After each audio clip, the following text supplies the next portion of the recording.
sekalian dipersilakan untuk bangkit berdiri.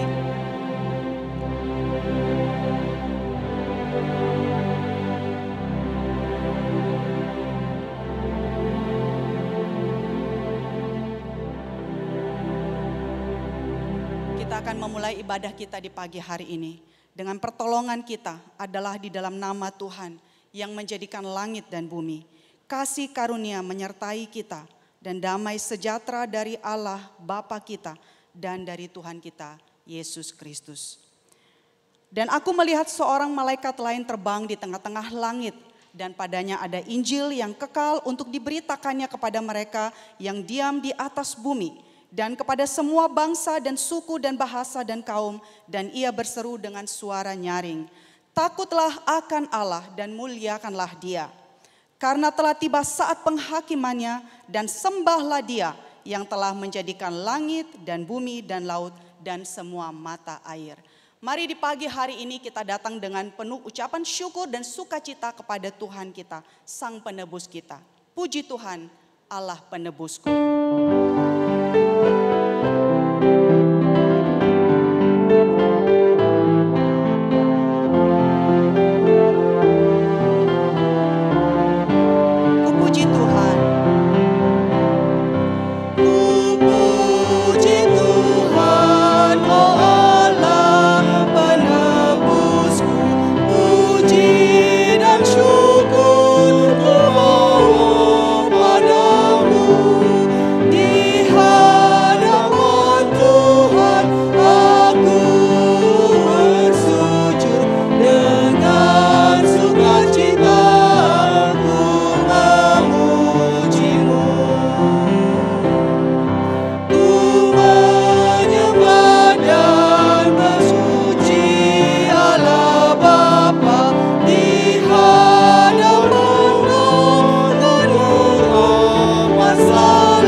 Bersyukur kepadamu Tuhan untuk kebaikan-Mu, penyertaan-Mu, kasih setia-Mu di dalam kehidupan kami. Bersyukur juga karena pagi hari ini untuk pertama kali setelah setahun lebih, Tuhan izinkan kami untuk beribadah kembali on-site di tempat ini. Terima kasih Tuhan, Engkau melindungi kami melewati hari-hari di dalam masa-masa yang telah kami lalui sebelumnya. Kami boleh menyaksikan akan kebaikan dan kasih setia Tuhan kepada kami. Dan pagi hari ini kami datang kepadamu Tuhan, beribadah, ingin memuji, memuliakan Dikau, dan ingin diberkati melalui firman yang akan diberitakan di pagi hari ini. Kami berdoa Tuhan memberkati setiap hati kami, mengangkat setiap hati kami untuk memuji-muji Engkau Tuhan. Dan biar kehadiran-Mu nyata boleh kami rasakan di dalam ibadah kami di pagi hari ini. Segala kemuliaan bagi Dikau Tuhan. Dalam nama Tuhan kami Yesus Kristus, kami sudah berdoa. Amin. Silakan duduk Bapak Ibu. Sesungguhnya di dalam kehidupan kita tidak pernah luput dari setiap kesalahan. Mari pada pagi hari ini kita datang ke hadirat Tuhan, membawa setiap diri kita, mengaku setiap dosa kita dan meminta pengampunan kepadanya. Dan mari kita katakan, Tuhan murnikanlah diriku.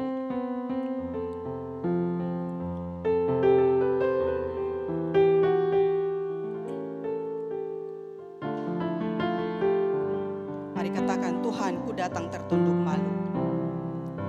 Tuhan, ku datang tertunduk malu.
Markus pasalnya yang pertama ayat ke-15. Katanya, waktunya telah genap, kerajaan Allah sudah dekat, bertobatlah dan percayalah kepada Injil. Bapak Ibu Saudara, kita adalah anak-anak yang telah ditebus oleh Allah dari segala dosa kita. Kita sudah mendengarkan Injil yang sudah diberikan bagi kita. Tapi tidak bisa dipungkiri bahwa sebagai anak-anaknya pun kita masih hidup di dunia ini dan kita masih bisa jatuh ke dalam dosa. Biarlah waktu ini kita mengambil waktu sejenak, kita tenangkan diri kita dengan penuh penyesalan. Mari kita mengaku segala dosa kita di hadapan Tuhan. Mari kita berdoa secara pribadi mengaku dosa kita.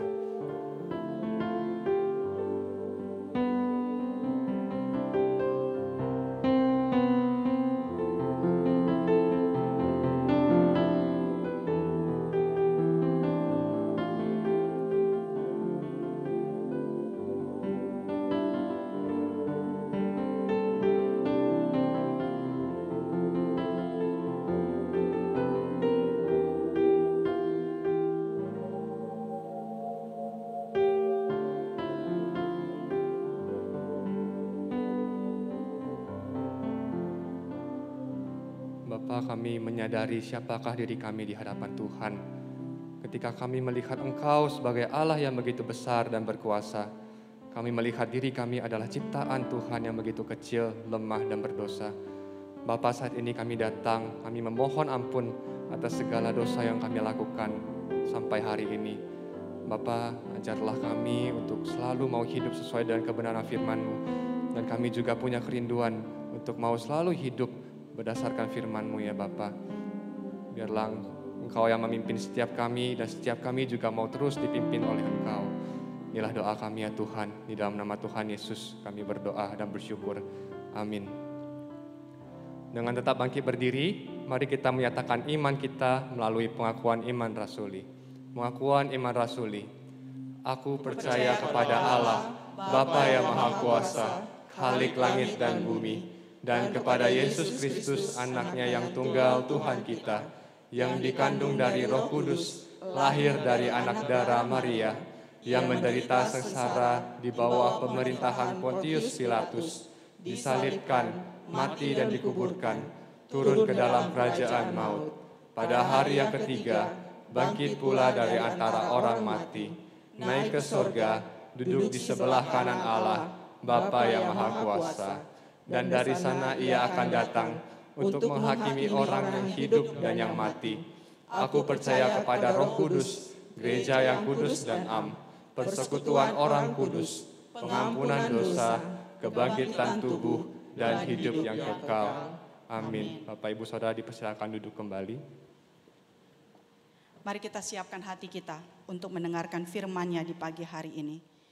Sesungguhnya Tuhanlah yang menuntun jalan kehidupan kita melewati apapun di dalam kehidupan kita ini. Sepanjang jalan anugerah.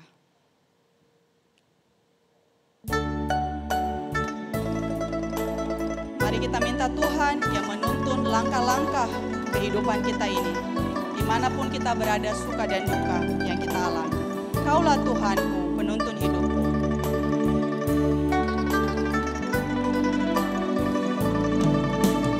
Kaulah Tuhanku, penuntun hidupku.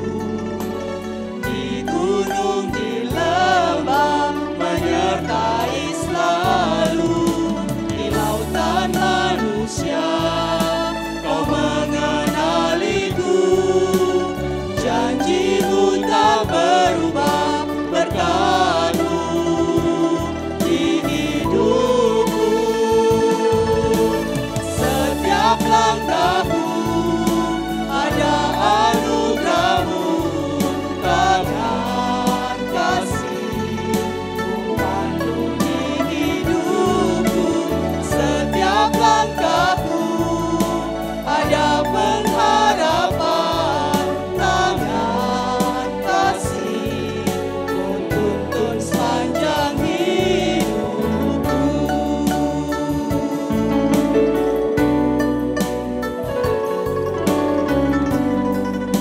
Setiap langkah kita sesungguhnya bisa kita lewati karena ada anugerah Tuhan. Kita nyanyikan lagu ini sekali lagi. Kaulah Tuhanku, penuntun hidupku.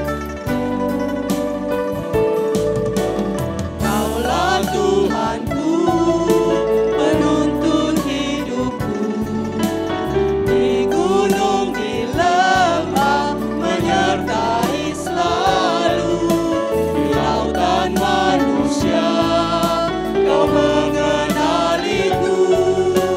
Janjimu tak berubah, berkat-Mu di hidupku. Setiap langkahku ada anugerah-Mu, tangan kasih pandu di hidupku. Setiap langkahku ada pengharapan, tangan kasih tuntun sepanjang hidupku. Katakan sekali lagi, setiap langkahku. Setiap langkahku ada anugerah-Mu, tangan kasih pandu di hidupku. Setiap langkahku ada pengharapan, tangan kasih pandu sepanjang hidupku.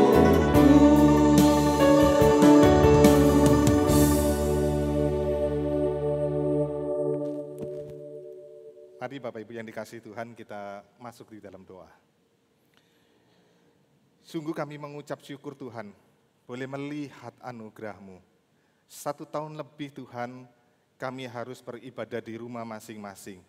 Tetapi di dalam anugerah-Mu, kami boleh memulai kembali pada hari ini bersama-sama dengan jemaat.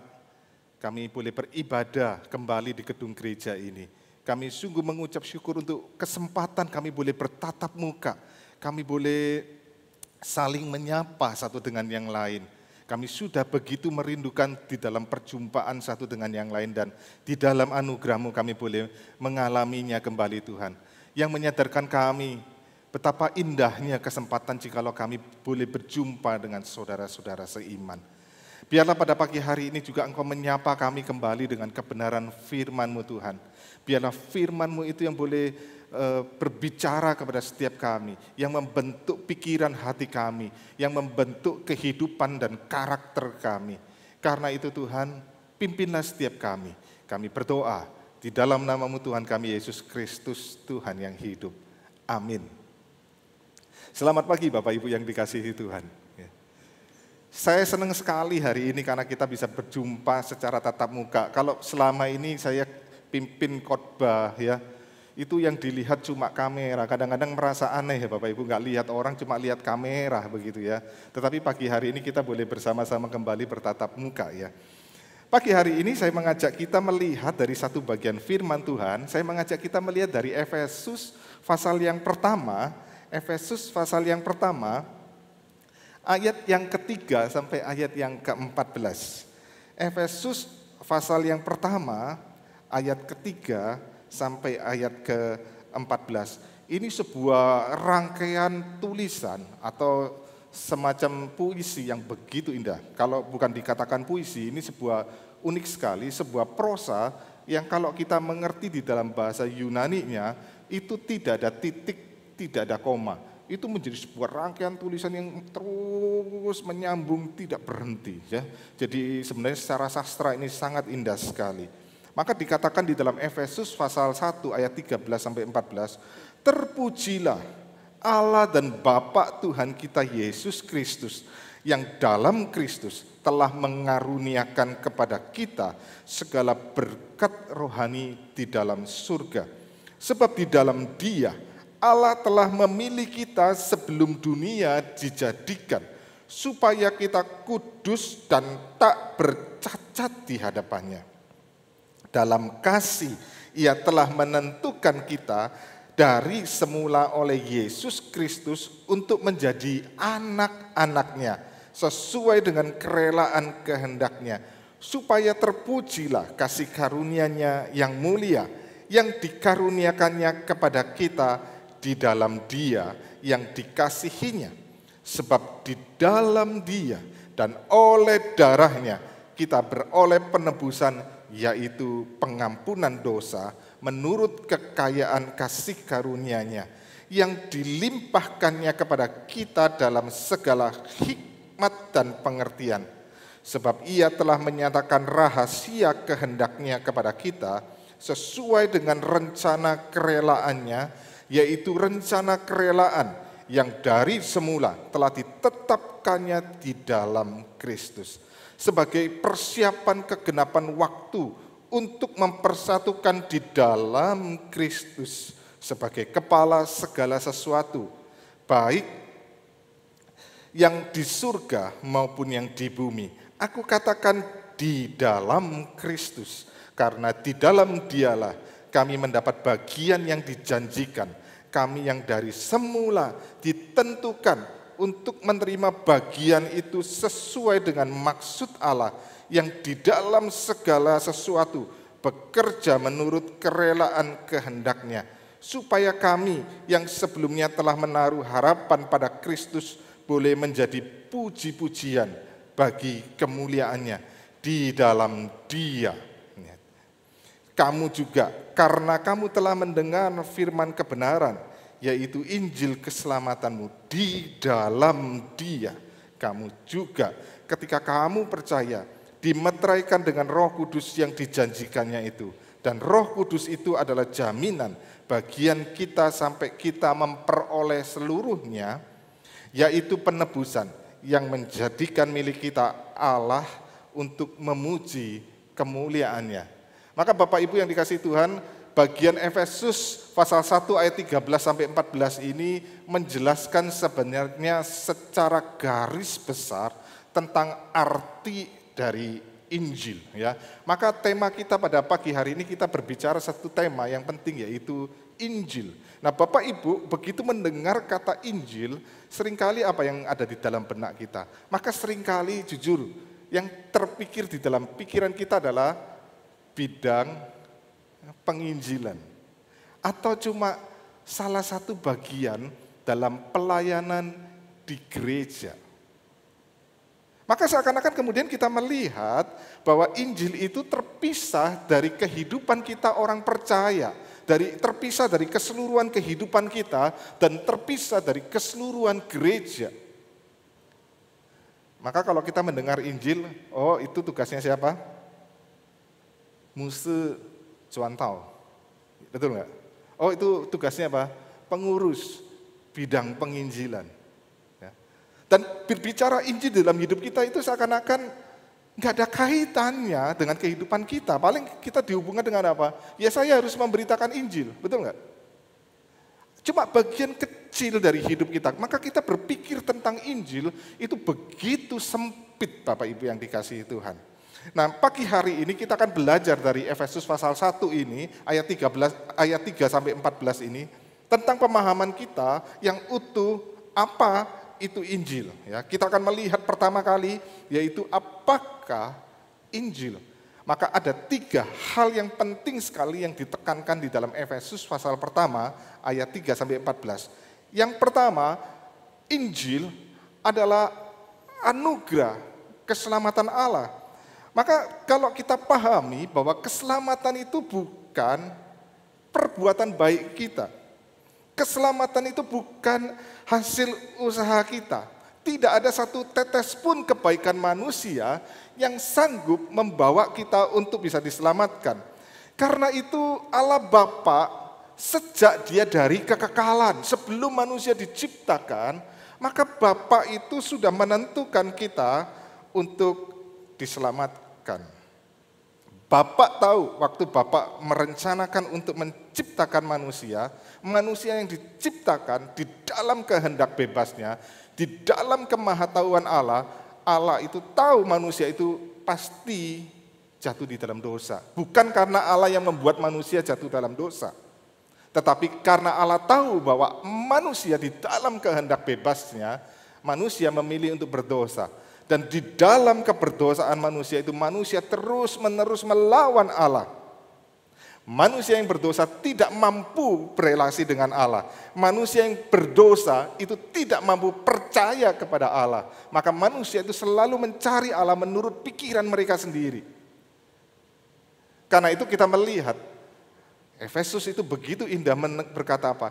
Sejak sebelum dunia dijadikan, Allah sudah memilih kita. Bapa itu sudah memilihkan kita. Memilih kita berdasarkan apa? Indah sekali dikatakan berdasarkan kasihnya. Kalau kita lihat ayat yang kelima, berdasarkan kehendaknya. Kita melihat ayat 5, ayat 9, ayat 11. Berdasarkan apa Allah memilih kita?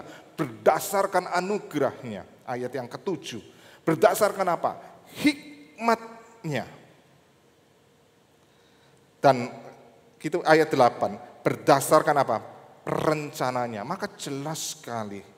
Di dalam pemilihan Allah, Bapak itu bukan Bapak yang semena-mena, begitu ya. Maka banyak orang berpikir, kok di dalam keselamatan, kok kalau saya dipilih itu seakan-akan kehendak bebas saya hilang. Bapak itu semena-mena, itu ada sesuatu kekonyolan di dalam pemikiran manusia yang tidak mampu untuk percaya.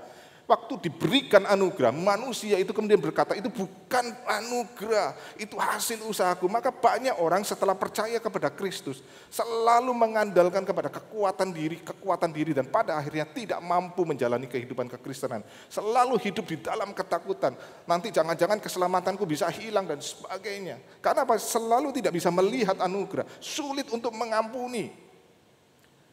Kenapa? Karena sulit melihat anugerah di dalam hidupnya. Maka di dalam penginjilan itu harus clear bahwa itu adalah anugerah daripada Allah. Kalau enggak, kita akan menjadi seperti orang yang di dalam perumpamaan yang Tuhan Yesus katakan, perumpamaan orang yang hutang 10.000 talenta, betul ya? 10.000 talenta. Satu talenta itu biaya hidup untuk satu keluarga selama 20 tahun. Satu talenta. Bayangkan kalau 10.000, berarti berapa? Biaya hidup untuk berapa tahun, Bapak Ibu? 200.000 tahun. Itu jumlah yang begitu besar sekali. Raja Herodes itu waktu mengumpulkan pajak, dia cuma mampu 1 tahun itu kumpulkan pajak berapa? Cuma 2.000 talenta. Ini utang 10.000 talenta. Waduh, jumlah yang begitu besar. Tetapi kenapa orang yang punya utang 10.000 talenta waktu dia dibebaskan, kemudian dia ketemu temannya, utangnya cuma 100 dinar, utang 100 dinar Bapak Ibu. Dan apa? Waktu temannya utang 100 dinar, temannya ngomong tunggu kasih aku waktu. Maka langsung dicekik temannya, cuma 100 dinar itu biaya hidup cuma 3 bulan. Ya, biaya hidup satu keluarga 3 bulan. Cuma utangnya 3 bulan, dia utangnya berapa ratus ribu tahun Bapak Ibu. Tapi dibebaskan, tapi begitu temannya utang 3 bulan, biaya hidup, dia cekik temannya, masukkan temannya ke dalam penjara. Kenapa kok orang yang utang 10.000 itu tidak bisa melihat kepada anugerah yang dia terima? Kenapa? Karena dia merasa bisa bayar utang. Padahal tidak mungkin bisa bayar. Dia merasa dia bisa bayar utangnya. Makanya kemudian dia berkata kepada si Tuhan itu apa? Tuhan tunggu, beri aku waktu, aku akan bayar. Selalu pemikirannya adalah aku mampu, aku mampu. Maka kenapa kekristenan, kemudian orang-orang Kristen itu di dalam kehidupannya walaupun sudah mendengarkan Injil, selalu hidup apa? Di dalam ketakutan. Hidup di dalam tuntutan hukum Taurat, persis hidup seperti orang Farisi. Sulit sekali kita melihat anugerah di dalam kehidupan orang-orang Kristen. Kehidupan orang Kristen yang begitu mudah untuk menghakimi, karena sulit sekali untuk melihat anugerah. Maka di dalam penginjilan, clear ada satu hal yang begitu penting, Injil itu adalah anugerah. Tidak ada satu tetes pun kebaikan yang kita punya, Bapak Ibu. Tidak ada satu tetes pun yang kita itu mampu untuk menyelamatkan diri kita. Maka disinilah waktu kita memberitakan Injil, justru ini adalah sebuah hope. Kalau berdasarkan kekuatan kita memberitakan Injil, tidak ada orang yang mau percaya. Tidak ada orang yang mau percaya kepada Tuhan. Kenapa? Karena manusia yang berdosa, mati rohani. Orang yang mati rohani, tidak mungkin apa? merespon. Tapi karena kita tahu itu adalah anugerah, kita tahu di antara orang yang kita injili, pasti ada yang Tuhan berikan anugerah. Maka pemberitaan kita di dalam Injil yang kita beritakan tidak pernah sia-sia. Maka begitu indah ya. Injil itu adalah anugerah. Yang kedua, ini masih dalam rangkaian klaster yang pertama. Yang kedua, Injil itu adalah Kristus sebagai pusat pemberitaan. Kristus itu selalu yang menjadi pusat dari Injil, pusat dari pemberitaan Injil. Perhatikan Bapak Ibu, Efesus begitu indah menuliskan dalam ayat 3, ayat 4 itu diulangi terus. Ayat 6, ayat 7, ayat 8, ayat 9, ayat yang ke-11. Dan ayat yang ke-13 ya, ayat yang ke-13. Maka kita melihat selalu dikatakan begini. Di dalam Kristus, di dalam Kristus, di dalam Dia. Di dalam Kristus itu selalu diulang, dan diulang. Kenapa? Karena walaupun Bapa itu sebelum dunia dijadikan sudah memilih kita, memilih orang-orang siapa yang diselamatkan, di dalam kasih anugerah, kerelaannya, di dalam rencananya, tetapi pelaksanaan keselamatan itu harus apa? Kristus. Kenapa? Karena keselamatan itu adalah bagaimana keadilan Allah itu dituntaskan. Nah, Allah yang adil, yaitu kata adil itu bukan perasaan ya Bapak Ibu, seringkali saya katakan, keadilan itu bukan perasaan. Kalau keadilan itu berdasarkan perasaan, dan seringkali kita ngomong sama rata, sama rasa, maka kita harus hati-hati memahami sila Pancasila kita. Keadilan sosial bagi seluruh rakyat Indonesia. Keadilan itu seringkali kalau kita enggak hati-hati, kita pahami sama rasa, sama rata, maka kita akan terjebak di dalam komunisme. Sosialisme dan komunisme. Tetapi keadilan itu tidak bicara tentang perasaan. Keadilan itu bicara tentang apa? Tentang hukum. Siapa yang salah harus dihukum, siapa yang tidak salah tidak dihukum. Dan kemudian kita harus menyadari bahwa manusia jatuh dalam dosa, tidak ada satu manusia pun yang tidak berdosa. Manusia yang berdosa harus menghadapi keadilan Allah, yaitu apa? Hukuman kekal, kebinasaan kekal. Maka ini yang harus kemudian kita ketahui, itu yang kemudian kita berbicara tentang keadilan. Maka yang salah harus dihukum. Maka bicara keadilan sosial sama, bahwa kedudukan setiap warga negara tidak ada minoritas, tidak ada mayoritas, semua sama di mata hukum. Itu bicara keadilan. Sebab kalau kita bicara keadilan berdasarkan perasaan, maka semua keadilan akan menjadi kacau. Ya, waktu Soviet di dalam komunisme, mereka keadilannya sama rata sama rasa. Orang males dapat satu piring. Orang rajin dapat berapa piring? Tetap satu piring. Orang gemuk dapat berapa? Satu piring. Orang kurus yang perlunya setengah piring, dia tetap dapat satu piring. Akhirnya semua ekonominya menjadi kacau dan tidak bisa, komunisme itu bisa bertahan. Ya, akhirnya bangkrut. Dan sekarang komunisme yang ada baik di Tiongkok, di Rusia, itu bukan komunisme, tapi komunisme yang dicampur sama kapitalisme, jadi campur aduk semuanya Bapak Ibu ya. Maka bicara keadilan itu selalu bicara hukum Bapak Ibu. Siapa yang salah harus dihukum. Nah disitulah ketika manusia jatuh dalam dosa, keadilan Allah harus dijalankan. Nah bagaimana keadilan Allah dijalankan? Kalau itu dijalankan kita semua binasa.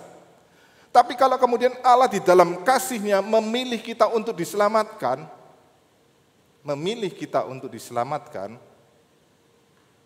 maka keadilan itu tetap harus dipenuhi. Yaitu siapa? Yaitu Yesus sendiri yang adalah Allah, dia turun menjadi manusia, mati di atas kayu salib menggantikan hukuman kita. Ini berbicara pelaksanaan keselamatan adalah di dalam Kristus. Maka Bapak Ibu, di dalam Injil itu pusat pemberitaan adalah bicara tentang Kristus yang adalah Allah, menjadi manusia, mati di atas kayu salib, bangkit kembali pada hari yang ketiga, naik ke surga. Itu pusatnya adalah berbicara tentang Kristus. Jadi waktu kita memberitakan Injil bukan berarti kemudian kalau kita bawa orang ke gereja, identik kita memberitakan Injil, tidak. Ya walaupun saya tahu ada orang-orang yang memang dia tidak pintar berkata-kata, maka dia bawa ke dalam gereja orang-orang yang tidak mengenal Tuhan. Maka gereja harus memberitakan Injil itu harus clear. Kristus yang diberitakan adalah clear. Kristus siapa yang kita beritakan? Karena ada banyak orang yang percaya Yesus tapi bukan Yesus seperti yang Injil katakan. Maka banyak orang Kristen pada zaman ini begitu mengerikan percaya Yesus. Yesus cuma tabib. Yesus itu cuma bankir. Karena apa? Waktu saya kesulitan keuangan, dia yang kasih pinjaman, tanda kutip ya. Dia kasih uang dan sebagainya. Maka Bapak Ibu perhatikan. Yesus yang dipercaya bukan Yesus yang seperti yang Alkitab katakan, seperti yang Injil katakan. Saya pernah di dalam sebuah mobil antar jemput gereja, saya sengaja ikut Bapak Ibu ya. Maka seorang ibu berkata, Pak Budi, bedanya kita sama saksi Yehova apa? Kan sama-sama percaya Yesus. Sama-sama percaya Yesus, saksi Yehova percaya Yesus. Tapi Yesus siapa yang dia percaya? Itu sesuatu yang berbeda dari yang apa yang Injil katakan. Bapak Ibu kita harus mengerti, jangan gampang kita diombang-ambingan ajaran berbagai macam. Oh percaya Yesus, percaya Yesus. Ya. Ada banyak sekali ajaran di dunia ini mengajarkan untuk percaya Yesus. Tapi Yesus siapa yang dipercayai? Itu menjadi sebuah tanda tanya. Saksi Yehova percaya Yesus bukan sebagai Allah. Dia cuma manusia biasa yang baik, yang menjadi teladan. Ya. Bahkan saya pernah lihat di dalam sebuah video, itu seorang biksu dari agama Buddha, itu berkhotbah tentang Yesus begitu panjang lebar sekali, memuji-muji tentang Yesus. Tapi bagi dia Yesus bukan Allah yang datang menjadi manusia, mati di atas kayu salib menebus dosa manusia, bukan. Dia cuma percaya Yesus itu cuma manusia biasa, yang sempurna, yang baik, yang harus jadi teladan. Begitu banyak orang di dunia ini percaya Yesus, tapi Yesus siapa yang dipercaya? Maka Injil itu harus clear di dalam pemberitaan kita. Yesus itu siapa yang kita beritakan? Yesus yang adalah Allah, yang turun menjadi manusia, yang mati di atas kayu salib untuk menebus dosa kita, menggantikan hukuman kita, dan dia yang bangkit naik ke surga. Duduk di sebelah kanan Allah Bapa, itu harus clear. Harus clear Bapak Ibu. Tetapi berbicara tentang Kristus itu bicara tentang apa? Dosa. Maka di dalam pemberitaan Injil kita harus clear, ditantang setiap orang untuk menyadari dosa-dosanya. Tanpa seseorang menyadari dosanya, maka dia hanya percaya Yesus yang apa? Bukan Yesus yang menebus dosa dia. Maka kita akan ketemu banyak orang ya. Saya baik-baik saja. Kenapa percaya Yesus? Ya Yesus itu baik. Ya Yesus itu menjawab doa saya dan sebagainya. Maka nanti dampaknya kita akan melihat itu kehidupan yang different, yang begitu berbeda dari orang-orang yang keliru percaya kepada siapa Yesus itu. Dan lebih celaka lagi kemudian banyak orang berpikir kalau saya sudah bawa orang ke gereja itu saya sudah beritakan Injil. Bukan Bapak Ibu ya. Injil adalah Kristus sebagai pusat pemberitaan. Tetapi yang ketiga kita melihat Injil adalah kuasa Allah ya. Kalau kita baca Roma pasal 1 ayat 16 dan 17 itu begitu indah. Injil adalah kuasa Allah. Seseorang tidak mungkin percaya kepada Kristus, Bapak Ibu ya. Injil adalah kuasa Allah melalui Roh Kudus yang memastikan dan menjamin keselamatan kita. Seseorang tidak bisa percaya kepada Kristus kalau bukan Roh Kudus yang bekerja, Bapak Ibu. Kalau bukan Roh Kudus yang memampukan dia percaya, karena manusia yang berdosa sudah mati rohaninya, dia tidak bisa merespon. Satu-satunya cara adalah hati yang sudah mati dibangkitkan atau dihidupkan atau dikatakan itu dilahirbarukan, dan itu adalah karya daripada Roh Kudus yang memampukan seseorang itu untuk bisa percaya. Roma 8 ayat 15 jelas sekali berkata, Roh Kuduslah yang menjadikan kita percaya. Roh Kudus bukan cuma memampukan kita untuk percaya, tetapi juga menjamin bahwa keselamatan itu kita terima dan tidak bisa hilang. Makanya kemudian dikatakan di Efesus clear sekali, Roh Kudus itu adalah memeteraikan hati orang yang sudah percaya. Roh Kudus dikatakan sebagai meterai. Maka Bapak Ibu kalau berbicara meterai, Bapak Ibu pasti tahu. Di dalam sebuah perjanjian, kalau sudah diberi cap meterai, tanda tangan kita, maka itu sebuah perjanjian tidak bisa dibatalkan. Ya, perjanjian itu tidak bisa dibatalkan. Dari pihak manusia mungkin, tapi dari pihak Allah tidak mungkin. Artinya, kalau Allah berkata itu tidak bisa batal, maka tidak mungkin bisa batal. Maka ini ada satu hal yang begitu indah Bapak Ibu. Maka kita harus menyadari waktu kita memberitakan Injil, bukan karena kita pinter ngomong. Banyak orang pinter ngomong, banyak orang jago ngomong. Tapi waktu dia beritakan Injil tidak sedikit sekali yang percaya. Tetapi kadang-kadang ketemu orang yang khotbah, yang ngomong itu enggak terlalu hebat, enggak terlalu filsafatnya tinggi-tinggi. Tapi begitu dia beritakan Injil, banyak sekali orang percaya Tuhan. Contoh siapa Bapak Ibu? Billy Graham. Kalau Bapak Ibu dengar Billy Graham, itu khotbah yang biasa. Kalau dibandingkan sama Pak Stephen Tong, khotbah Billy Graham tidak ada apa-apanya. Tetapi ingat, bukan karena hebatnya manusia, makanya kemudian kita ini jangan merasa sombong. Kalau kita kemudian PI orang percaya, aku yang hebat, aku pintar. Tidak ada satupun yang kita ini hebat. Billy Graham, orang khotbahnya itu sederhana, tetapi berjuta-juta orang. Dia bawa percaya kepada Kristus. Ya. Ada banyak pengkhotbah yang hebat-hebat Bapak Ibu, pinter, tapi unik sekali. Yang kepada Kristus tidak terlalu banyak. Karena bukan berdasarkan kehebatan manusia seseorang itu percaya, tetapi karena kuasa daripada Roh Kudus. Makanya Bapak Ibu jangan pernah kita merasa minder. Kadang-kadang kita menjadi orang Kristen, aku bukan sekolah teologi ya, aku nggak pinter ngomong. Bukan karena kita pinter ngomong, tapi karena kuasa daripada Roh Kudus. Waktu Injil diberitakan itu ada kuasa daripada Roh Kudus. Bapak Ibu yang dikasihi Tuhan, kita harus pahami ini. Di dalam Injil, Injil itu adalah kuasa Allah. Maka di dalam pemberitaan Injil kita harus clear memberitakan bahwa engkau yang percaya, keselamatanmu tidak mungkin bisa hilang. Ada Roh Kudus yang memeteraikan. Maka ada jaminan keselamatan di situ. Seringkali orang beritakan Injil, jarang sekali berbicara tentang keyakinan keselamatan. Ya Bapak Ibu, padahal itu menjadi bagian aspek yang penting. Oke, kita berbicara tentang apa itu Injil. Bagian yang pertama. Selesai? Selesai? Dan seringkali orang berkata Injil selesai sampai di situ. Padahal tidak Bapak Ibu.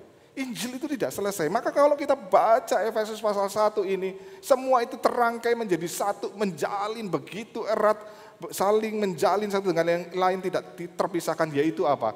Berbicara Injil adalah berbicara tentang apa? Tujuan daripada Injil. Banyak orang berpikir apa? Percaya Yesus masuk surga, betul nggak? Seakan-akan itu tujuan daripada Injil, supaya orang masuk surga. Tapi saya katakan Bapak Ibu, bukan itu tujuan Injil. Iya,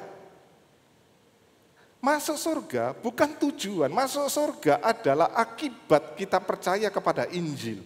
Tetapi tujuan dari Injil, apa yang dikatakan di dalam Efesus, clear sekali, indah sekali. Yang pertama, perhatikan di dalam ayat yang keempat, yaitu supaya kita menjadi kudus dan tak bercela. Kudus dan tak bercela itu bukan cuma waktu saya percaya Kristus, status saya yang tadi orang berdosa, orang yang dihukum dirubah menjadi orang yang kudus. Makanya kita ini di dalam Alkitab Perjanjian Baru disebut sebagai orang-orang kudus. Orang-orang kudus itu bukan santo-santa tertentu, orang-orang tertentu yang dianggap begitu ini, bukan. Setiap kita Orang yang sungguh-sungguh percaya kepada Kristus, itu kita disebut secara status kita sebagai orang kudus. Ingat ya, kita ini disebut orang kudus. Makanya pengakuan iman rasuli jelas sekali. Gereja yang kudus dan am. Persekutuan apa? Bukan orang Kristen, bukan. Persekutuan orang kudus. Orang kudus itu siapa? Ya kita, setiap umat Tuhan yang sudah percaya kepada Yesus, itu kita disebut sebagai orang kudus. Tetapi menjadi kudus itu bukan cuma status waktu kita sudah percaya, kemudian diubah statusnya dari orang berdosa menjadi orang kudus. Bukan itu. Tetapi itu menjadi kemudian proses pembentukan kehidupan kita yang terus menerus, semakin hari semakin kudus. Ada waktu kita percaya Tuhan, kita masih pakai tubuh lama kita. Dan tubuh lama kita ada begitu banyak dosa yang masih kita bawa, kebiasaan-kebiasaan. Nah itulah kemudian waktu kita percaya kepada Kristus, selain status kita berubah, tapi hidup kita diproses. Dosa itu seperti baju yang apa? Kita harus tanggalkan satu persatu. Ada begitu banyak dosa yang kemudian kita harus tanggalkan satu persatu. Yang harus kita tanggalkan satu persatu. Ya. Kalau saya dulu suka ngomong kotor, nah ini harus hati-hati ya. Saya sekarang tidak omong kotor, bukan. Itu bukan dari minus menjadi nol atau netral. Kekudusan itu dari minus kita menjadi plus atau positif. Kalau tadinya ngomong kotor, sekarang ngomongnya jadi ngomong apa? Yang membangun, yang menguatkan. Dulu mencuri, sekarang bukan tidak mencuri, tetapi apa? Menjadi berkat, memberi. Nangkap ya Bapak Ibu ya? Maka kita hidup kita itu di dalam proses yang Tuhan mau bentuk sedemikian rupa. Dan itulah tujuan dari Injil. Bukan cuma ngomong, kalau seringkali kita ngomong percaya Yesus masuk surga, bukan itu. Ya betul, nggak salah. Tetapi tujuan yang terpenting adalah supaya kita menjadi apa? Kudus dan tak bercela. Bukan berarti kita menjadi orang sempurna. Nanti sempurna setelah kita meninggalkan dunia ini. Itu baru sempurna. Tapi bagaimana hidup kita menjalani satu proses yang disebut sebagai pengudusan. Nah itu adalah tujuan daripada Injil. Yang kedua dikatakan apa Bapak Ibu? Kita disebut menjadi apa? Waktu kita menerima Injil, waktu kita diselamatkan, maka tujuannya adalah supaya kita menjadi anak-anak Allah. Nah waktu kita percaya kembali status kita yang tadinya anak-anak dari dunia, hamba-hamba dari dunia, maka dirubah menjadi kita ini menjadi anak-anak Allah atau hamba-hamba Allah. Nah status sebagai anak itu adalah kita itu mewarisi akan keselamatan yang daripada Allah. Tetapi bukan cuma kita sekedar mewarisi keselamatan surga itu, bukan. Tetapi yang terpenting menjadi anak itu adalah kita menjadi semakin serupa dengan Bapak kita.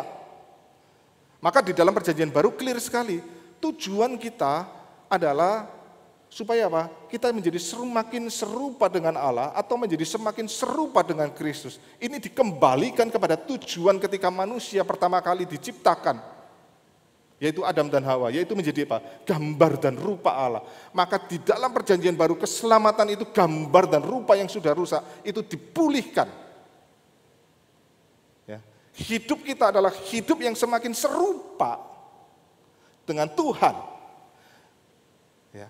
Bukan menjadi serupa dengan hantu Bapak Ibu. Celakanya orang Kristen itu bukan serupa Tuhan, tapi serupa hantu Bapak Ibu. Tinggal dibalik. Enggak loh Bapak Ibu.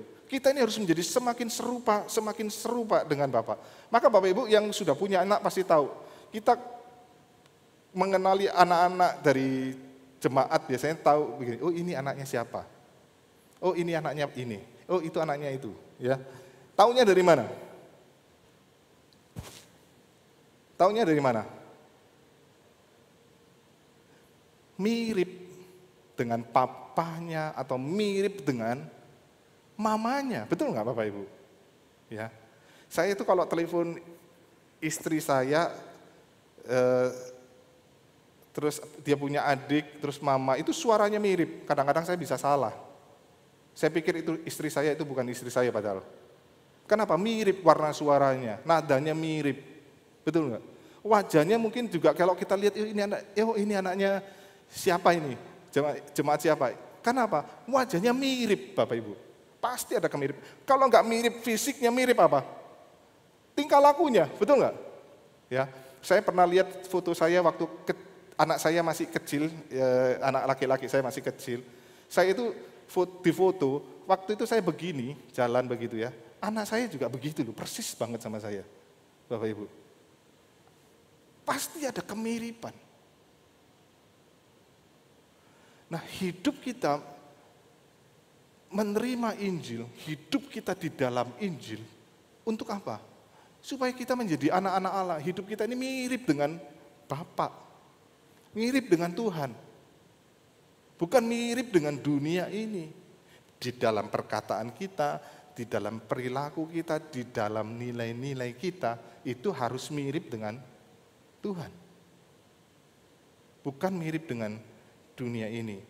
Makanya ini menjadi satu konsep yang penting dalam tujuan kita sebagai anak-anak Tuhan. Kalau enggak celaka Bapak Ibu. Nah makanya kemudian kita melihat misalnya gereja. Kadang-kadang gereja itu lebih mirip dunia daripada mirip gereja benernya. Ya toh? Kenapa? Karena gereja dijalankan mirip dengan bisnis. Bukan mirip dengan apa? Kerajaan Allah, bukan. Mirip dengan kerajaan manusia. Celakanya kenapa? Karena kita orang-orang percaya tidak menyadari panggilan kita sebagai anak-anak yang harus menjadi serupa. Ini harus menjadi sesuatu konsep yang penting sekali Bapak Ibu yang dikasihi Tuhan. Yang ketiga, untuk apa kita diselamatkan? Untuk apa kita diselamatkan?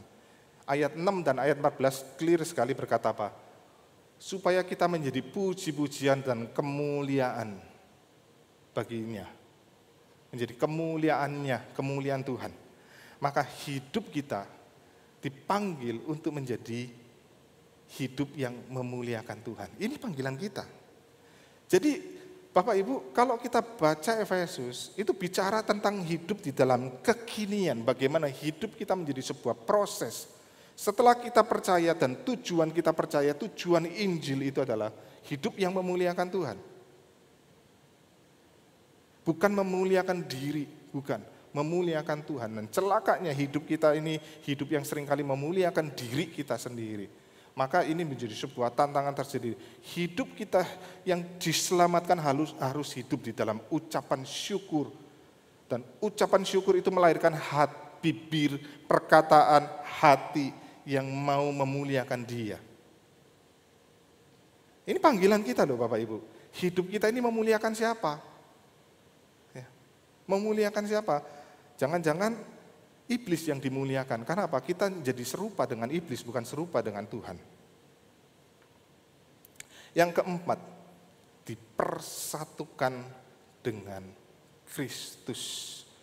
Dipersatukan dengan Kristus.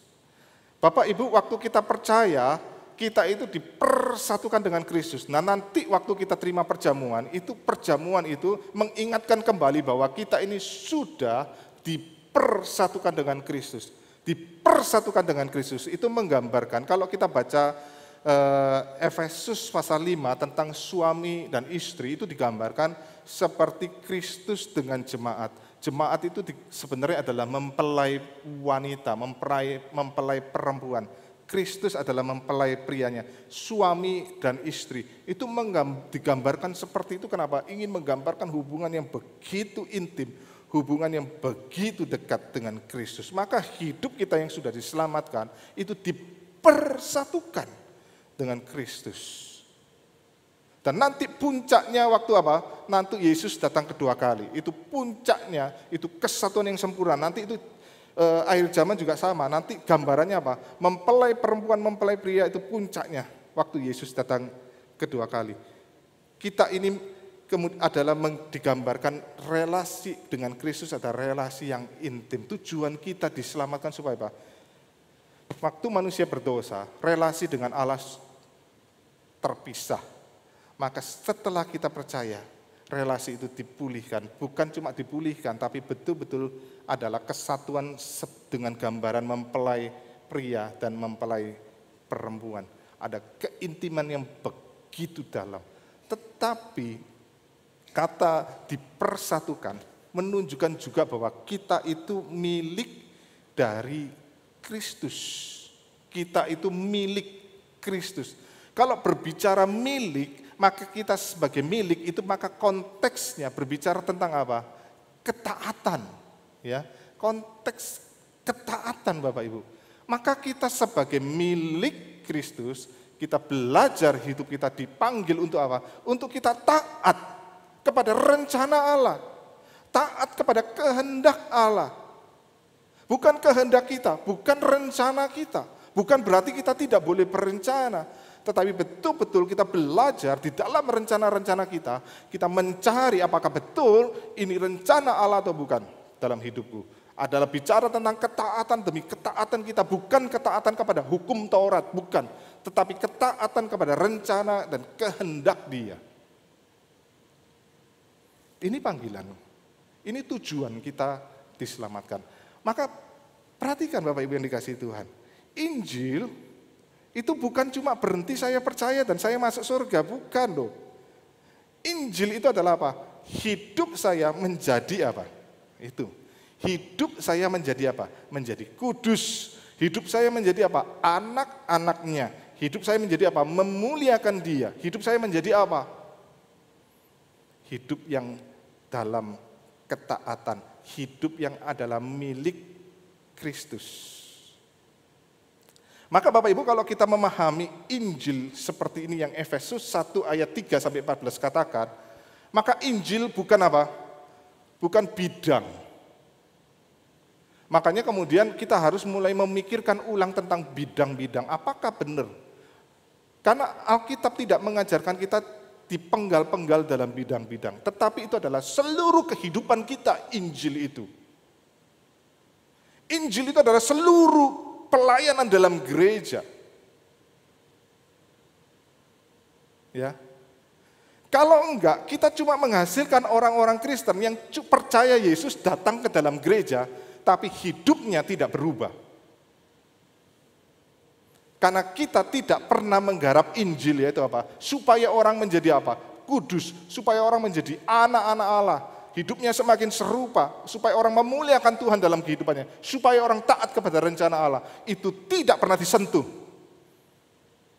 Seakan-akan tugas kita selesai, beritakan Injil, percaya Yesus, masuk surga. Enggak. Injil itu adalah seluruh proses kehidupan kita sebagai orang percaya. Dari kita sejak pertama kali percaya Yesus sampai kita nanti berjumpa dengan Tuhan.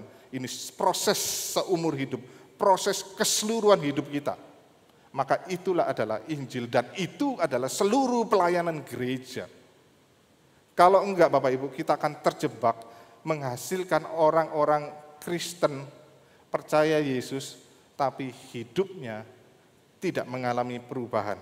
Hidupnya tidak mengalami pertumbuhan rohani. Mahatma Gandhi, ini sering pasti kita dengar, begitu tertarik dengan Yesus. Dia sangat menyanjung tinggi Yesus. Dia sangat terpesona dengan khotbah di bukit. Karena tidak ada satu manusia pun di dunia yang bisa mengajarkan sebuah kehidupan seperti yang Yesus ajarkan. Tapi satu ketika waktu dia tertarik dan dia rindu datang ke dalam gereja, apa yang terjadi? Sampai di pintu gereja dia ditolak. Karena apa? Kulitnya berbeda. Kulitnya dia hitam. Ya, orang India yang coklat kehitaman gitu ya, gelap warna kulitnya. Gereja itu gereja orang kulit putih. Dan kemudian enggak nyaman dengan kehadiran daripada orang yang warna kulitnya berbeda. Ditolak Mahatma Gandhi. Tapi bukan cuma itu yang menjadikan Mahatma Gandhi kecewa. Tapi apa Bapak Ibu? Waktu orang-orang India sedang demo, ya, demo dengan damai, mereka tidak bawa senjata sama sekali, ya, itu satu gerakan yang Mahatma Gandhi dorong dan ajarkan. Orang-orang India berdemo secara damai, mereka ingin lepas dari penjajahan Inggris. Apa yang terjadi? Dia melihat sendiri bagaimana tentara Inggris sambil tertawa, sambil dengan darah dingin, mereka tembakin orang India itu, tembakin begitu banyak orang yang mati. Itu orang Inggris adalah orang-orang Kristen, tapi berdarah dingin, begitu kejam. Maka dia tidak menerima Yesus. Bukan karena dia benci Yesus, bukan. Tapi benci melihat kehidupan orang-orang Kristen. Bapak Ibu yang dikasihi Tuhan, persoalan gereja masa kini sama. Banyak di dalam pemberitaan Injil, bukan orang tidak terima Injil, bukan orang tidak setuju dengan Injil, tetapi yang menjadi sandungan terbesar adalah kehidupan orang-orang Kristen. Ya. Kehidupan orang-orang Kristen itu menjadi batu sandungan terbesar di dalam mereka menerima Injil. Kenapa? Mereka tidak melihat. Kenapa? Karena gereja cuma bawa orang sampai percaya Yesus, tapi tidak bawa orang sampai dia menjadi kehidupannya seperti yang Yesus mau. Ini yang terjadi, Bapak Ibu. Ya, maka kita begitu banyak acara di dalam gereja, begitu sibuk di dalam gereja. Jemaat berpuluh-puluh tahun seperti orang-orang yang disuguhkan begitu banyak acara demi acara. Maka jemaat dibangun dengan mentalitas apa? Penonton, dengan mentalitas apa? Konsumen. Kalau enggak bagus, saya tidak tertarik, komplain, marah, dan sebagainya, kritik. Yang cuma dilihat apa? Acaranya bagus enggak? Nanti Parents Day minggu depan, bagus enggak acaranya? Oh kok sederhana ya, enggak menarik ya. Saya bahkan pernah dengar orang berkata, saya sudah capek-capek, saya sudah keluarkan uang untuk persembahan Natal, cuma begini acaranya. Gila nggak Bapak Ibu? Jadi kita ini orang jemaat dilatih untuk semacam persembahan itu jadi bayar tiket. Tidak pernah dibentuk kehidupannya, kehidupan yang apa? Menjadi serupa dengan Tuhan. Yang dibentuk adalah mentalitas konsumen, mentalitas penonton. Karena cuma kita bawa orang sampai percaya Yesus, datang ke gereja berhenti. Dan gereja tidak melakukan pemuritan. Gereja tidak lakukan pembinaan, yang dilakukan adalah bikin acara sebanyak mungkin. Dan orang melayani Tuhan hanya dilatih untuk menjadi apa? EO, event organizer. Benar nggak? Gereja bukan terlatih menjadi orang-orang yang karakternya baik, tapi yang terlatih adalah apa? Bikin acara-acara. Jadi kalau kemudian orang sudah terbiasa pelayanan di gereja, dia keluar kerja jadi wedding organizer, jadi event organizer, dia sukses. Karena apa? Itu yang gereja lakukan. Lupa Injil itu adalah proses keseluruhan hidup kita. Dan celakanya yang menjadi batu sandungan terbesar adalah apa? Kehidupan orang Kristen itu sendiri. Banyak orang bukan menolak atau tidak setuju dengan Injil, tetapi melihat kehidupan orang-orang Kristen, mereka menjadi muak, Bapak Ibu. Mereka menjadi marah, mereka menjadi kecewa. Dan lebih celaka lagi di dalam zaman ini, Bapak Ibu, zaman yang kemudian semakin hari, semakin orang-orang muda, semakin sulit respect terhadap gereja. Kenapa? Pertama, lihat hamba-hamba Tuhan. Kalau zaman dulu, orang itu tempatkan hamba Tuhan begitu luar biasa, begitu tinggi. Wah, itu ya. Yang orang yang seakan-akan paling rohani. Tetapi sekarang, orang-orang muda melihat apa? Dan diperlihatkan, bukan melihat, diperlihatkan apa? Hamba-hamba Tuhan yang jatuh. Yang jatuh di dalam dosa-dosa seksual. Banyak sekali pastor-pastor yang kemudian apa? Melakukan pelecehan. Begitu luar biasa. Tapi bukan kita ngomong pastor, saya lebih senang termasuk di kekristenan, pastor, ya sama ya. hamba-hamba Tuhan diperlihatkan apa? Juga melakukan banyak hal yang sama sekarang diperlihatkan. Bapak Ibu, saya semakin melihat akhirnya zaman orang kemudian menghina kekristenan, bukan menghina ajaran Kristen, tetapi menghina kehidupan orang-orang Kristen, termasuk di situ hamba-hamba Tuhan. Mulai terbuka hamba-hamba Tuhan yang besar, melakukan pelecehan seksual. Ada hamba Tuhan yang gerejanya itu jemaatnya bisa kurang lebih 25.000 orang. Tapi kemudian jatuh di dalam pelecehan. Maka itu salah satu istri hamba Tuhan, ya hamba Tuhan, ada seorang hamba Tuhan yang juga terkenal yang tadinya di gereja yang sama dengan pastor itu meninggalkan gereja itu dan istrinya bikin gerakan, menjadi salah satu tokoh gerakan di Amerika. Bapak Ibu kalau tahu sekarang itu disebut Me Too. Saya juga artinya orang-orang wanita-wanita yang dilecehkan secara seksual, entah di perusahaan, entah di dalam gereja, entah dimanapun, mereka mulai berani mengungkapkan diri mereka. Saya dilecehkan, maka menjadi gerakan Me Too. Mereka membuka diri, membuka orang-orang yang pernah melecehkan secara seksual. Dan itu terbuka, itu hamba-hamba Tuhan. Sekarang kita melihat hamba-hamba Tuhan begitu banyak di dalam jatuh dalam pelecehan seksual. Di Indonesia, di Surabaya juga terjadi seperti itu. Maka orang-orang muda muak sekali melihat, dan begitu banyak orang muda tidak mau ke gereja. Bukan mau tidak percaya Kristus, mereka mau percaya Yesus, tapi mereka muak datang ke gereja.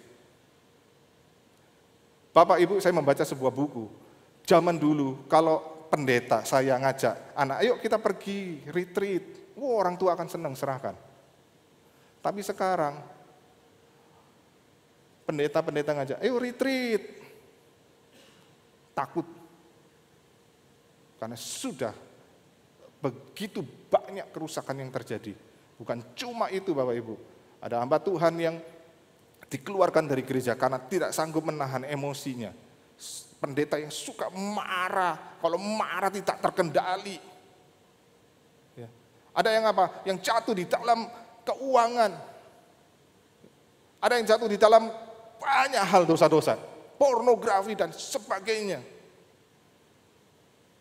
Dan orang menjadi muak dan kecewa.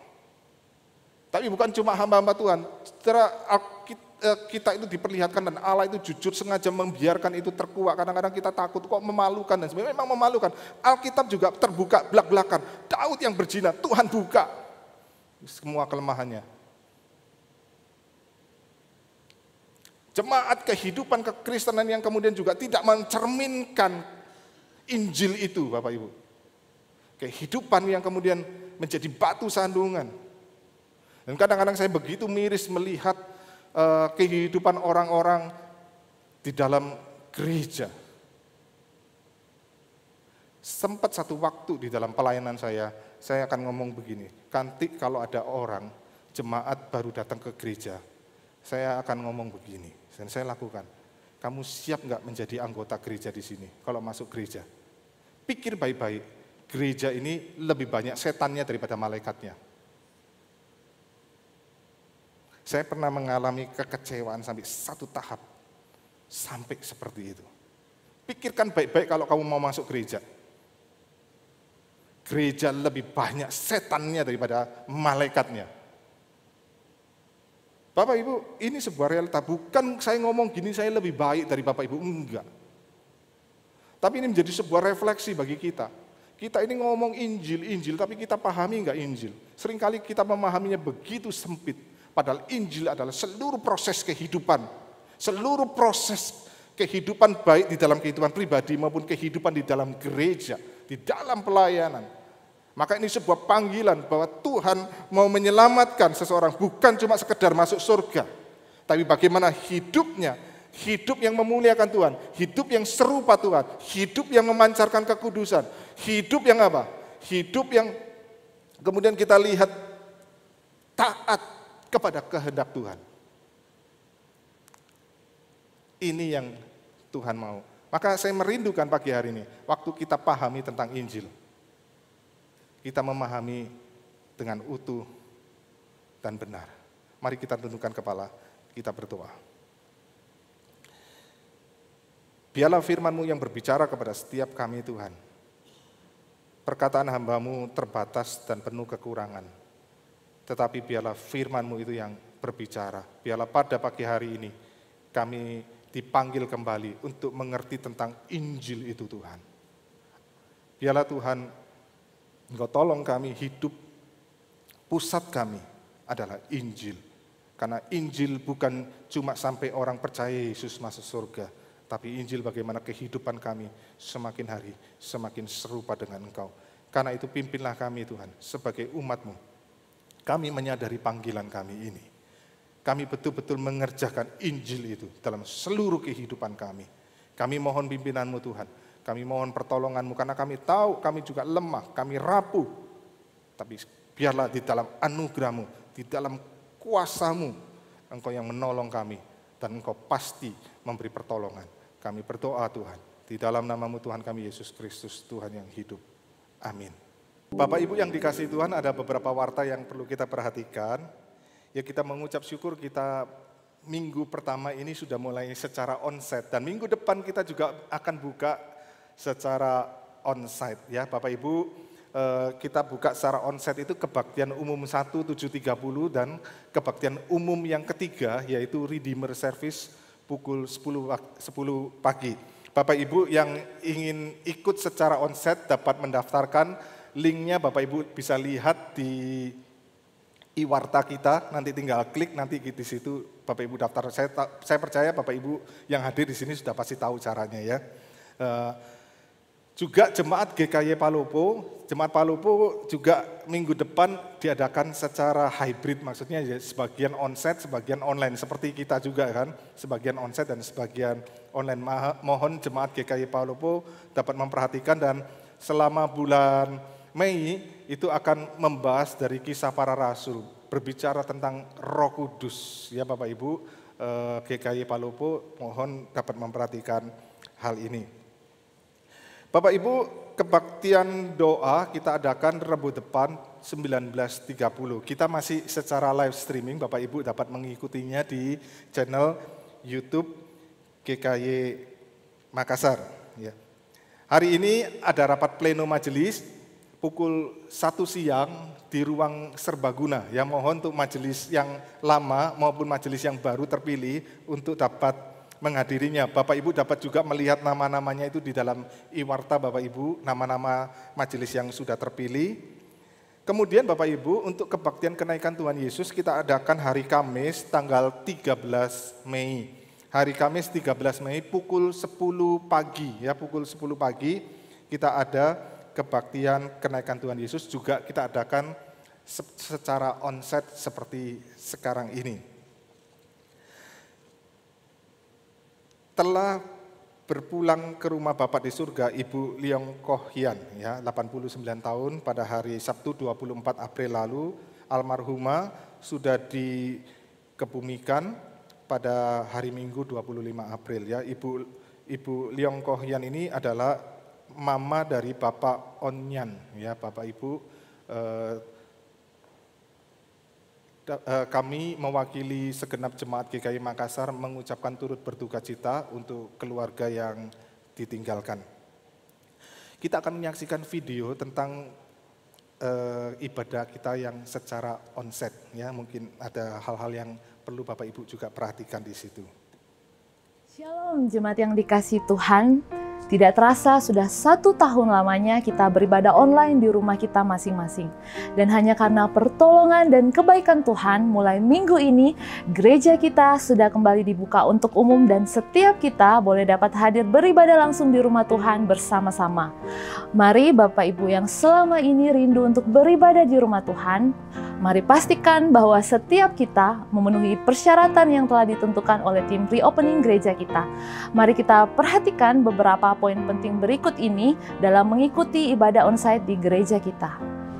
Bapak Ibu Saudara, ketika Bapak Ibu Saudara akan datang ke tempat ini, pastikan kondisi Bapak Ibu Saudara dalam keadaan yang sehat. Dan ketika sampai di tempat ini, suhu Bapak Ibu Saudara akan dicek. Usahakan dan pastikan suhu tubuh Bapak Ibu Saudara tidak melebihi 37,3 derajat Celcius. Ketika sudah selesai mengecek suhu tubuh, Bapak Ibu Saudara diperbolehkan masuk Dan sebelum masuk ke ruang ibadah, pastikan Bapak Ibu juga boleh mencuci tangan terlebih dahulu. Yang kedua, selama berada di lingkungan gereja, Bapak Ibu rekan-rekan sekalian dilarang untuk melepaskan masker. Hal yang ketiga, sebelum Bapak Ibu Saudara dapat mengikuti ibadah di tempat ini, pastikan Bapak Ibu Saudara mendaftar melalui link yang akan disebarkan kepada Bapak Ibu Saudara. Nah, Bapak Ibu Saudara, karena protokol yang sedang berlangsung, maka jemaat yang diperbolehkan hadir untuk mengikuti ibadah adalah jemaat dengan usia kurang dari 60 tahun. Jadi untuk Bapak Ibu Saudara yang berusia 60 tahun ke atas, dimohon untuk beribadah terlebih dahulu di rumah dan mengikuti ibadah secara online. Supaya ibadah kita boleh berjalan dengan baik dan sesuai dengan protokol kesehatan, maka ibadah onsite ini hanya terbuka untuk 145 orang jemaat saja untuk setiap kali ibadahnya. Bapak Ibu Saudara yang sudah mendaftar tetapi kemudian mendekati hari Minggu, kemudian kondisi tubuhnya tidak fit atau tiba-tiba sakit, dimohon Bapak Ibu Saudara untuk beribadah di rumah secara online, menahan diri untuk tidak datang beribadah di gereja. Bapak Ibu Saudara, di dalam Matius pasal 22 ayat 39 dikatakan bahwa kasihilah sesamamu manusia seperti dirimu sendiri. Dengan menahan diri mengikuti ibadah secara online, inilah bentuk kasih yang bisa Bapak Ibu tunjukkan kepada jemaat-jemaat yang akan datang untuk beribadah secara onsite. Dan bagi Bapak Ibu sekalian yang sudah memenuhi persyaratan untuk dapat hadir beribadah onsite di gereja kita, mari saya himbau setiap kita untuk datang hadir lebih awal 30 menit sebelum ibadah dimulai untuk mencegah penumpukan pada saat registrasi kembali di gereja.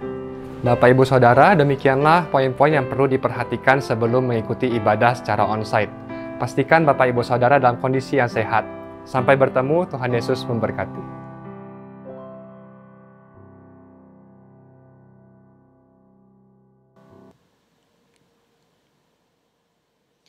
Mari kita responi firman Tuhan yang kita sudah dengarkan di pagi hari ini dengan memberikan yang terbaik yang kita miliki untuk Tuhan kita. Bapak Ibu boleh memberikan persembahan dengan scan barcode yang ada di bangku, di belakang bangku itu, atau memberikan persembahan melalui amplop yang juga tersedia di bangku di depan tempat duduk Bapak Ibu, dan kantong persembahan nanti bisa diserahkan di bagian paling belakang, ada tempat untuk menyerahkan persembahan di situ. Mari kita memuji Tuhan dengan membagikan apa yang kita punya kepada semua orang. Hanya percikan kecil. Hanya percikan kecil dapat kobarkan api yang di sekitarnya mendapat kehangatan.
datang ke hadirat Tuhan dengan penuh rasa syukur.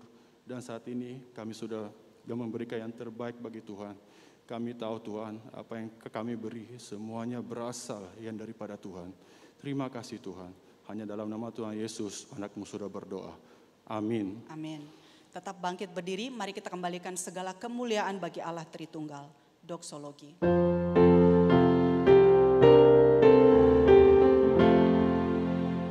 Puji Allah Bapa Putra, puji Allah Roh Kudus, ketiganya yang besar.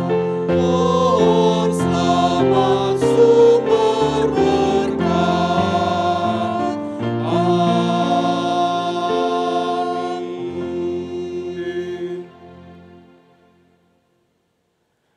Roma 1 ayat 16 sampai 17. Sebab aku mempunyai keyakinan yang kokoh dalam Injil, karena Injil adalah kekuatan Allah yang menyelamatkan setiap orang yang percaya, pertama-tama orang Yahudi, tetapi juga orang Yunani. Sebab di dalamnya nyata kebenaran Allah yang bertolak dari iman dan memimpin kepada iman. Seperti ada tertulis, orang benar akan hidup oleh iman. Jemaat yang dikasihi Tuhan, terimalah berkat dari Allah Tritunggal. Kasih yang sempurna dari Allah Bapa, anugerah yang begitu ajaib dari Tuhan kita Yesus Kristus, pimpinan, pertolongan, persekutuan, hikmat, kekuatan dari Roh Kudus, menyertai saudara-saudara sekalian, dimanapun engkau berada, dari sekarang sampai selama-lamanya. Amin.